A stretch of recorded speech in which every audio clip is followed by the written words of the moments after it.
கோவையில் 7 தலைமுறைகளைக் கண்ட ரத்தினம்மாள் தனது 100வது பிறந்த நாளை உறவினர்களுடன் கொண்டாடினார். வாரிசுகள் ரத்தினம்மாளின் கால்களில் விழுந்து ஆசியும் பெற்றனர். கோவையில் 7 தலைமுறைகளைக் கண்ட ரத்தினம்மாள் என்ற மூதாட்டி தனது 100வது பிறந்த நாளை உறவினர்களுடன் கொண்டாடினார். மகன், மகள், மருமகன், மருமகள், பேரன், பேத்திகள், கொள்ளுப்பேரன், பேத்திகள், எள்ளுப்பேரன், பேத்திகள் என அவருடைய வாரிசுகள், உறவினர்கள் அனைவரும் வாழ்த்தியதோடு பரிசுகள் வழங்கி ரத்தினம்மாளின் கால்களில் விழுந்து ஆசியும் பெற்றனர். தற்போதைய வாழ்க்கை சூழலில் ஒருவர் 70 வயதை கடப்பதே சிரமமாக உள்ள நிலையில் கோவையில் 100 வயது ஆகியும் ஆரோக்கியமாக வாழ்ந்து வருகிறார் ரத்தினம்மாள். கோவை சரவணம்பட்டியை அடுத்த விளாங்குறிச்சி பகுதியில் வசித்து வருபவர் ரத்தினம்மாள். 1926ஆம் ஆண்டு பிறந்த இவருக்கு தற்போது 100 வயது ஆகிறது.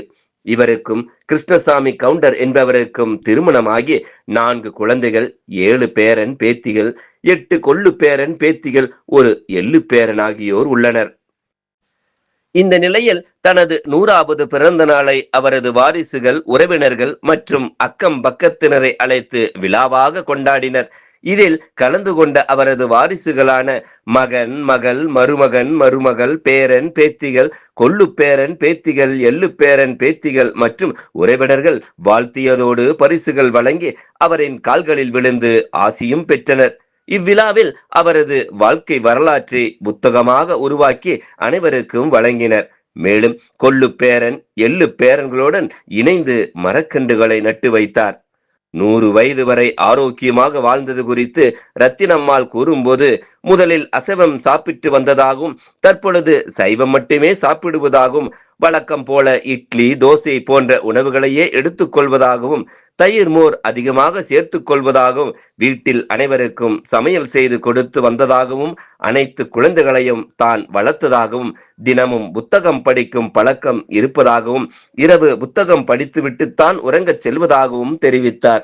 இது ஒரு நூற்றாண்டின் வெற்றி பயணம். 100 ஆண்டுகள் வாழ்ந்து பல 100 அனுபவங்களை சுமந்து அன்பால் உறவுகளை அரவணைத்து அறத்தால் பலருக்கு வழிகாட்டிய உங்கள் வாழ்க்கை ஒரு பாடம்.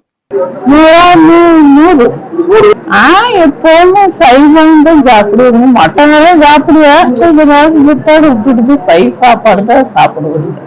எப்படி நான் காலையில இட்லி, தோசை, சாம்பார், சாப்பாடு, தயிர், தயிர் வாழெல்லாம் நிறைய சேர்த்திக்கு.